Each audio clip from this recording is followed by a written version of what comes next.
श्रावस्ती का संग्राम, जहां सिर्फ 1457 वोटों से सत्ता का खेल अटक गया था।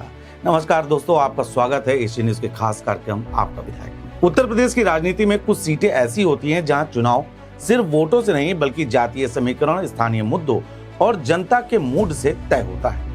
आज बात करेंगे श्रावस्ती विधानसभा सीट नंबर 290 की, जहां 2022 का मुकाबला किसी राजनीतिक थ्रिलर से कम नहीं था। बीजेपी के रामफेरन पांडे ने जीत तो दर्ज की, लेकिन जीत का अंतर था सिर्फ 1457 वोट। समाजवादी पार्टी के मोहम्मद असलम आखिरी राउंड तक भाजपा के लिए चुनौती बने रहे। अब सवाल यह है, क्या श्रावस्ती से भाजपा विकास के दम पर एक बार फिर से जीत पाएगी या बाढ़, बेरोजगारी और बदहाल स्वास्थ्य व्यवस्था इस बार सत्ता का समीकरण पूरी तरीके से बदल देगी। भाई साहब, क्या नाम है आपका? विजय कुमार गौतम। 5 सालों में आपको क्या लगता है कि आपके विधानसभा क्षेत्र में कितना डेवलपमेंट हुआ है? अरे डेवलपमेंट दिखाई नहीं पड़ रहा है आपको, अब खुद सर्वे करके देख लीजिए। आपको क्या लगता है कि क्या आपको मूलभूत सुविधाएं आप लोगों को खाली लाली पाप दिया जा रहा है, कहीं कुछ नहीं हो रहा है। बेवकूफ बनाया जा रहा है सत्ता के नाम पे, सिवा कुछ नहीं है। अच्छा, ये बताइए, डेवलपमेंट आपके गांव में हुआ है कुछ 5 सालों में? कुछ नहीं। विधायक जी ने कोई काम किया है आपके क्षेत्र में? तो खंभा गिर गया है तो लगवा नहीं की है। कितने दिन से नहीं लगा है? पड़ा है वो 4-5 साल से। चलिए बात कर लेते हैं कुछ चुनावी आंकड़ों पर। 2022 के चुनाव में श्रावस्ती सीट पर कांटे की टक्कर देखने को मिली थी। भाजपा के रामफेरन पांडे को कुल 98,640 वोट मिले थे, जबकि समाजवादी पार्टी के मोहम्मद असलम रायनी को 97,183 वोट हासिल हुए थे। यानी मुकाबला सिर्फ 1457 वोटों पर आकर रुक गया था। मामला काफी करीबी था। वहीं बसपा प्रत्याशी नीतू मिश्रा ने 41,000 से ज्यादा वोट लेकर मुकाबले को त्रिकोणीय बना दिया।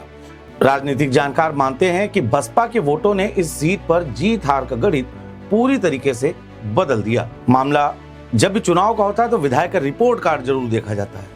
अगर मौजूदा विधायक रामफेरन पांडे के कामकाज की बात करें तो भाजपा सरकार श्रावस्ती में सड़क और धार्मिक पर्यटन को अपनी बड़ी उपलब्धि बताती है। बौद्ध पर्यटन स्थल होने की वजह से यहाँ इंफ्रास्ट्रक्चर पर काम हुआ है। इकौना और जिला मुख्यालय के बीच सड़कें बेहतर हुई हैं। सरकार की योजनाएं जैसे कि मुफ्त राशन, पीएम आवास और आयुष्मान योजना का लाभ भी बड़ी संख्या में लोगों तक पहुंचा है। लेकिन इन्हीं सबके बीच में विपक्ष का आरोप है कि विकास सिर्फ कागजों और भाषणों तक सीमित है। ऐसे में ग्राउंड की हकीकत क्या है, ये भी जानना बहुत जरूरी हो जाता है। हम ये जानना चाहते हैं कि पिछले 9 सालों में आपने श्रावस्ती विधानसभा क्षेत्र की जो आम जन समस्याएं हैं उनको दूर करने के लिए क्या क्या कुछ विशेष योगदान आपने? देखिए, मेरे समझ से अब हमारे क्षेत्र की कोई समस्या नहीं बची है। जितनी समस्याएं थी, मेन समस्याएं जो आदमी की मूलभूत सुविधाएं होती हैं, जो जैसे सड़क है, बिजली है, पानी है, यही मेन समस्या होती है और इस सबसे निजात मिल चुकी है। और मुझे बताते हुए बड़ी प्रसन्नता हो रही है कि योगी और मोदी जी के नेतृत्व में सौभाग्य योजना में फेज 3 भी चालू हो गया है। एक एक घर को बिजली देने का काम मोदी जी ने किया है। और रही बात सड़क की, तो सड़क हमारे पूरे विधानसभा में आपको कहीं 2 किलोमीटर लंबी सड़क आपको देखने को नहीं मिलेंगी।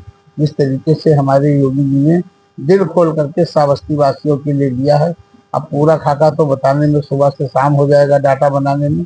हमें बताते हुए बड़ी खुशी हो रही है कि वर्ष 2025-26 में जो कार्य योजना बनी है, इसमें उत्तर प्रदेश के 403 विधानसभाओं में श्रावस्ती को चौथा स्थान मिला है।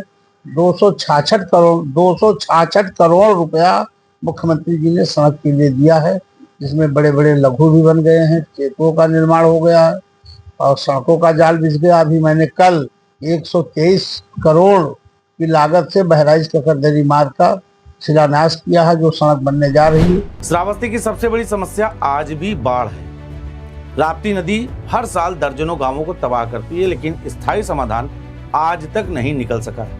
ये एक बड़ा मुद्दा है। स्वास्थ्य सेवाओं की बात करें तो वहां की हालत भी सवालों के घेरे में। जिला अस्पताल और ट्रामा सेंटर होने के बावजूद गंभीर मरीजों को बहराइच और लखनऊ रेफर किया जाता है। रोजगार के मोर्चे पर भी युवाओं में खासी नाराजगी है। अंतर्राष्ट्रीय पर्यटन क्षेत्र होने के बावजूद स्थानीय युवाओं के लिए बड़े स्तर पर स्किल डेवलपमेंट या होटल मैनेजमेंट ट्रेनिंग की व्यवस्था नहीं हो सकी है। लोगों का कहना है सड़क बनी है लेकिन बाढ़ का समाधान नहीं है, राशन मिलता है मगर रोजगार नहीं है। विपक्ष लगातार इस मुद्दे को उठा रहा है। ऐसे में भारतीय जनता पार्टी के लिए इस सीट पर इस बार मुश्किल हो सकती है, क्योंकि पिछली बार जो चुनाव था वो काफी करीबी था और इसमें बसपा के प्रत्याशी ने कहीं ना कहीं चुनाव में एक बड़ा खेल कर दिया था। आपके क्षेत्र में बीजेपी सरकार आने के बाद कौन सी ऐसी अहम जो योजनाएं हैं वो धरातल पर उतरी हैं? तमाम सारे काम हुए हैं। इस बात से इनकार नहीं किया जा सकता है कि बीजेपी की गवर्नमेंट में धरातल पर चाहे सड़क के ले लीजिए, राप्ती के पुल के ले लीजिए, काम तो हुए ही हैं, क्षेत्र में काम हुए हैं, इससे इनकार नहीं किया जा सकता।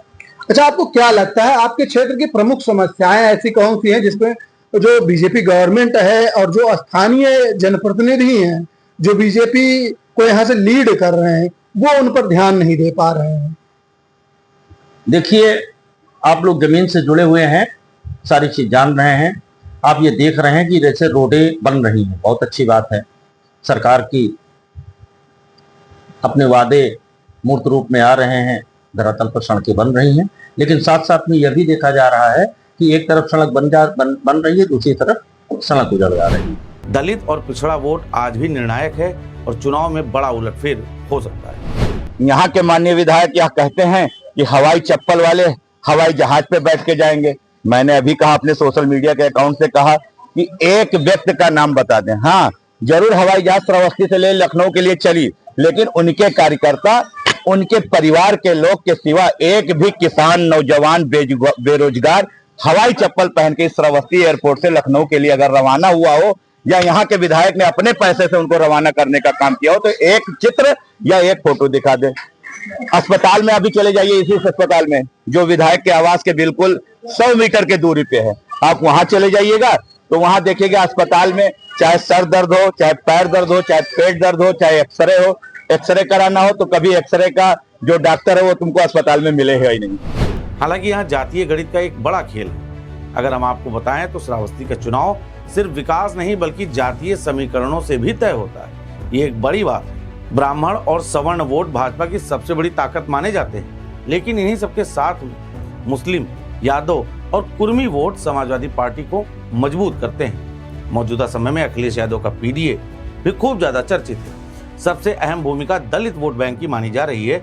पिछली बार बसपा को मिले 41,000 वोट बताते हैं कि अगर दलित वोट किसी भी एक दिशा में शिफ्ट हुआ तो चुनाव का पूरा समीकरण बदल सकता है और मौजूदा सत्ता को कहीं ना कहीं हार का मुंह देखना पड़ सकता है। बहरहाल श्रावस्ती की राजनीति इस वक्त दो राह पर खड़ी दिखाई देती है। एक तरफ भाजपा विकास और योजनाओं के दम पर अपनी पकड़ मजबूत बताती है तो दूसरी तरफ बाढ़, स्वास्थ्य सेवाओं और बेरोजगारी जैसे मुद्दे जनता की नाराजगी बढ़ा रहे हैं। सिर्फ 1457 वोटों का फर्क यह बताने के लिए काफी है कि श्रावस्ती में अगला चुनाव बेहद ही दिलचस्प होने जा रहा है। अब देखना होगा कि जनता विकास के नाम पर वोट देती है या स्थानीय समस्याएं सत्ता का समीकरण बदल देंगी। ये तो बहरहाल वक्त ही बताएगा। देखने वाली बात यह होगी कि इस बार पक्ष और विपक्ष वहां पर कैसी बिसात बिछाता है और ऐसे में बसपा क्या कुछ गुल खिलाएगी। देखते रहिए एशियन न्यूज और आपका पसंदीदा कार्यक्रम आपका विधायक।